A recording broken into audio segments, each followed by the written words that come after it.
Le Q4, du 1er octobre au 31 décembre, c'est la période de l'année où on peut faire le plus d'argent. Pourquoi? Parce qu'il y a le Black Friday, parce qu'il y a les nouvelles résolutions en janvier, mais qu'avant, surtout, il y a Noël. Donc c'est pendant ce moment-là que les gens vont dépenser un max d'argent et c'est également à ce moment-là qu'en tant que business, on peut faire un max d'argent aussi. À ce moment-là, il y a deux cas de figure. Soit tu es déjà lancé et tu as déjà un business. Dans ce cas-là, il va falloir monter tes tunnels, les améliorer et surtout optimiser tout ce qui est optimisable. Le deuxième cas, c'est que tu souhaites te lancer. Et dans ce cas-là, c'est la meilleure période pour se lancer puisque, encore une fois, les gens sont beaucoup plus enclins à dépenser. Donc, tu es beaucoup plus à même d'encaisser rapidement et facilement. Il y a donc 4 choses qu'on va voir sur le Q4. Bon, déjà, c'est un état d'esprit qui est complètement différent puisque, encore une fois, il y a Black Friday, il y a Noël et il y a des nouvelles résolutions qui vont arriver.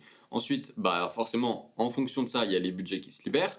Donc les entreprises et les particuliers dépensent plus, donc tu peux encaisser plus. Et enfin, c'est littéralement le moment où ton business peut faire un bond énorme ou stagner en fonction des actions que tu vas mettre en place ou non. Donc déjà, on va voir plus en détail la croissance de ton business en fin d'année.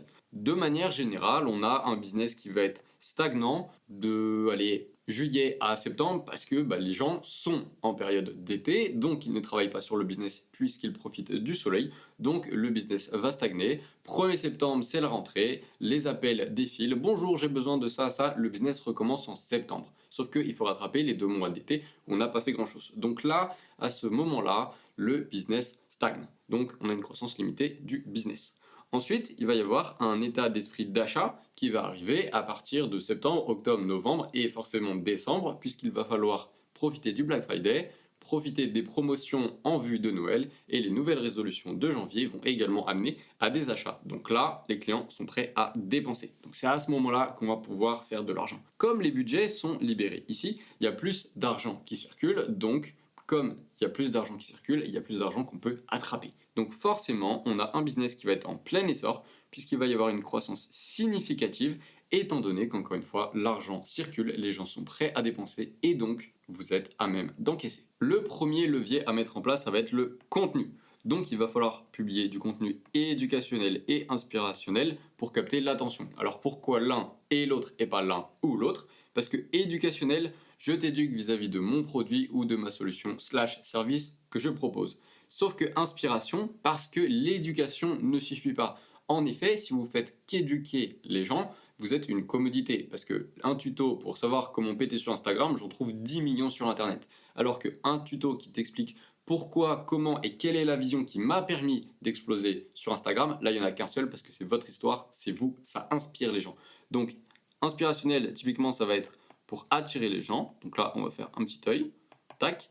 Et éducationnel, c'est pour dire, tu vois, là tu m'as vu, là maintenant je vais te faire acheter parce que ce que je t'ai inspiré, en fait maintenant je t'éduque et ça va t'aider à prendre une décision d'achat puisque c'est bien. Ensuite, deuxième point, rythme et régularité, c'est toujours mieux que perfection. Vous ne créerez jamais le contenu parfait, il y aura toujours des choses à revoir. Donc juste publier en rythme avec une régularité qui va être à même de vous propulser beaucoup plus loin que si vous aviez attendu de poster le post parfait, ça va vous permettre de faire beaucoup de cash. Ensuite, pour les débutants, juste poster tous les jours, c'est bien. Un short qui soit éducatif, inspirationnel, histoire personnelle, n'importe, il faut juste poster et c'est tout. Pour les confirmer, par contre, il faut ajuster la stratégie. Donc on va là utiliser un contenu qui est orienté conversion. Donc on va utiliser du storytelling avec des clients, des études de cas et des call to action clairs. À ce niveau-là, ça ne sert pas vraiment de faire du contenu inspirationnel. Certes, il faut toujours en faire un petit peu, mais on va se concentrer à 70% sur du contenu qui est éducationnel, puisque là, les gens sont à même d'acheter, donc autant leur faciliter la tâche en leur donnant les arguments qui font qu'ils vont pouvoir acheter. Donc la stratégie de contenu organique, elle se base sur 5 points. Les débutants, on va poster du contenu de manière quotidienne et de manière simple, on va pas faire de montage léché, on s'en fiche. Il faut juste poster pour ancrer une habitude. Ensuite, quant à cette habitude-là, il faut garder un rythme et une régularité qui vont pouvoir créer un effet boule de neige puisque chaque contenu va amener des vues au contenu suivant et précédent. À un moment, il y a un contenu qui va péter, ça va être un effet boule de neige sur l'ensemble du compte et là, vous êtes lancé et en plus, ça vous donne une dose de motivation. Ensuite, le contenu est éducatif. Donc une fois qu'on a attiré les gens sur notre compte et qu'on leur a transmis un petit peu d'émotion grâce à notre contenu, il va falloir les éduquer. Et à ce moment-là, l'éducation va permettre la conversion puisque les gens sont inspirés et en même temps éduqués par rapport à notre solution et donc ils sont plus à même de passer à l'achat. Ensuite, le contenu inspirant, c'est également utile d'en faire après le contenu éducatif, donc un peu avant et un peu après, parce que si vous faites que du contenu éducatif, vous êtes une commodité et on n'achète jamais chez les commodités sauf si elles sont les moins chères. Sauf que si vous êtes le moins cher, vous êtes celui qui fait le moins de marge, donc finalement vous êtes celui qui fait le moins d'argent. Donc c'est pas un bon deal. Donc contenu inspirant va servir à engager et motiver encore plus les spectateurs. Ensuite, pour les confirmer, on va juste faire du contenu qui est axé sur la conversion afin de maximiser les ventes puisque vos systèmes sont déjà en place. Deuxième levier, ça va être le système de vente. Donc typiquement, le système de contenu, c'est de l'acquisition, le système de vente, c'est de la conversion et ensuite du passage à l'achat. Donc déjà, on va avoir une landing page claire avec un seul call to action. Il faut arrêter les Linktree où il y a 15 000 boutons parce que les gens, ils savent pas où cliquer. Donc comme ils savent pas où cliquer, ils cliquent pas, vous perdez la vente quoi qu'il arrive. Donc on fait une landing page claire avec une VSL qui est simple, avec un seul call to action. Ensuite, on va automatiser la collecte de leads, donc formulaire, CRM, séquence d'email, etc. Tout ce qu'il faut pour avoir un maximum de data et de leads. Et c'est sur ces leads-là qu'on va pouvoir ensuite pitcher une offre, soit par email, soit en faisant un événement gratuit si vous êtes dans le milieu de l'infoproduit, ou alors un coaching, etc. Tout en vue de faire quoi? Une réduction au Black Friday, une réduction au moment de Noël ou une réduction au moment du Nouvel An afin que les gens n'aient aucun frein, que l'offre soit no-brainer et qu'ils achètent tout simplement. Le but, c'est de faire de l'argent. Donc là, deux cas, encore une fois. Les débutants, on va juste utiliser un tunnel simple, donc un lead magnet et un call. On limite la friction au maximum. Et pour les confirmer, on va optimiser l'existant. Donc typiquement, ça va être améliorer le tracking des data, faire du retargeting, faire des séquences personnalisées sur les relances, etc. Tout ça pour que l'expérience client soit la plus fluide possible et surtout que vous ayez un maximum de données afin d'adapter votre message en fonction des différentes deadlines qui se passeront, c'est-à-dire Black Friday, ensuite Noël et ensuite le Nouvel An. Donc là, 4 points. Déjà, on optimise le système de vente. Donc la landing page, elle est claire. On va faire une page d'accueil qui est facile, qui est ciblée avec un seul call to action. C'est pas je vais t'aider à faire 10 000 euros en tant que coach, infopreneur, thérapeute, agence, machin. Non, là ça parle à tout le monde, donc du coup ça parle à personne. C'est je vais t'aider à atteindre X avec la méthode Y si tu es dans la situation Z. Et voilà, c'est pas plus compliqué. Ensuite, petite VSL qui va être en complément de cette promesse. Et ensuite, call to action simple. Ensuite, on va faire une collecte de leads qui va être automatisée le plus possible.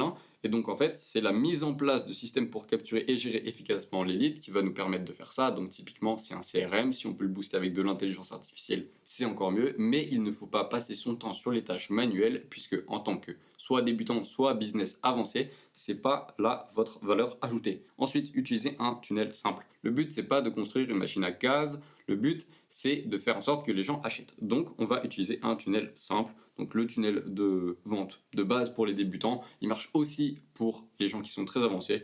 Typiquement, ça va être quoi? Ça va être contenu, landing page, call to action, et en fonction de produit high ticket ou low ticket ou middle ticket, si c'est high ticket, c'est call, et si c'est middle ou low ticket, juste c'est bouton d'achat, quoi. C'est pas plus compliqué. Ensuite, on va faire des optimisations avancées, donc en point 4. Et donc là, ça va être améliorer les stratégies existantes grâce à l'analyse des datas qu'on a pu avoir grâce au tracking qu'on avait fait ici en point 2. Ensuite, le troisième levier, ça va être l'écosystème digital. Donc un écosystème, c'est du contenu, plus un tunnel, plus des datas. Tout ça qui est interconnecté. Donc en fait, le contenu va amener les gens dans notre écosystème. Ensuite, les tunnels vont les amener là où on veut qu'ils aillent.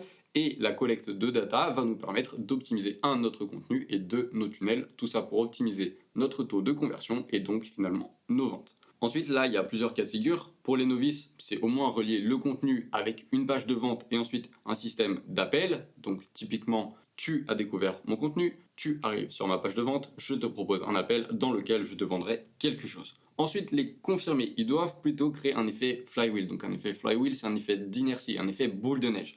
Donc en fait, chaque action va nourrir la suivante. Donc typiquement, un short que je transforme en email. Ensuite, l'email, je vais récupérer de la data. Je vais pouvoir le segmenter pour faire un webinaire. Le webinaire, je vais l'amener sur un système de closing. Et en fait, on va avoir à chaque étape un système de recyclage du contenu. Le but, c'est que chaque étape puisse servir à une autre partie du business. Et donc, l'objectif, c'est que plus on avance dans le Q4, plus le système s'auto-renforce. Pourquoi? Parce qu'on a du trafic qui nous donne de la data, et la data nous permet d'optimiser. Et c'est tout le temps comme ça qu'on fait. Donc, le cycle de renforcement de l'écosystème digital, il est décomposé en 6 paliers. Donc déjà, de 1, la base, c'est créer du contenu. Il faut développer des pièces de contenu qui soient engageantes afin d'attirer les gens, donc avec des scroll stoppers qui vont faire que juste, d'après le nom, ils vont arrêter de scroller et ils vont regarder le contenu. Tout ça, ça va nous permettre de diriger du trafic sur notre compte, mais également l'étape suivante, notre page. Donc en étape 2, on va diriger tout ce trafic vers la page et le but de cette page, c'est de qualifier le trafic. Donc ensuite, une fois que les gens ont été qualifiés grâce à cette page de vente et qu'ils ont fait l'appel à l'action, donc c'est-à-dire qu'ils ont réservé un call ou quoi que ce soit, là, on va planifier l'appel. Donc là, le but, c'est d'organiser des interactions qui soient personnalisées. Donc typiquement, l'appel, c'est le mieux, même si c'est pas scalable, parce que vous allez récupérer un max de données et en plus, c'est beaucoup plus simple de closer. De toute façon, sur du high ticket, c'est compliqué de closer sans un appel. Ensuite, l'étape 4, ça va être d'envoyer des emails. Donc là, il y a 2 cas de figure. Soit la personne, elle a booké un appel. Dans ce cas-là, ça va être des relances pour que la personne vienne bien à l'appel. Et maintenant, si la personne n'a pas booké d'appel, ici, en fait, le but, ça va être de faire quoi? Ça va être de faire du nurturing. Donc c'est-à-dire que je redonne de la valeur par rapport à mon produit afin de faciliter l'achat, puisque la personne va être plus en plus aware, donc plus en plus consciente de son problème et que ma solution est la solution à son problème. Et ensuite, je vais également faire du retargeting pour les gens qui ont prévu d'acheter mais qui n'ont pas encore acheté. Donc la conclusion, c'est que le Q4, c'est une opportunité énorme parce qu'il y a énormément de trafic en termes d'argent. Les gens sont prêts à acheter, donc il faut ramener un maximum de cash pour nous. Voilà, en tant que business, il n'y a pas de honte à avoir quand on fait de gagner de l'argent. Donc là, il y a 2 cas de figure qui vont se présenter. Soit vous allez publier du contenu, donc soit continuer, soit commencer. Ensuite, vous allez utiliser un vrai système de vente ou alors vous allez optimiser celui qui existe déjà. Tout ça va vous permettre de faire une chose qui est évidente, c'est augmenter votre chiffre. Parce que si vous optimisez ou si vous commencez quelque chose dans le but de faire plus de ventes, en optimisant, en récupérant de la data et en implémentant les changements que vous avez réussi à déterminer grâce à la récolte des data, vous allez faire plus de ventes. C'est assez mathématique. Puisque quand on améliore un process, généralement, ça fonctionne mieux. Certes, on fait des erreurs, mais dans la majeure partie des cas, on récupère de la data pour raffiner le modèle et ensuite faire qu'il fonctionne encore mieux. Le deuxième point, c'est si vous faites rien,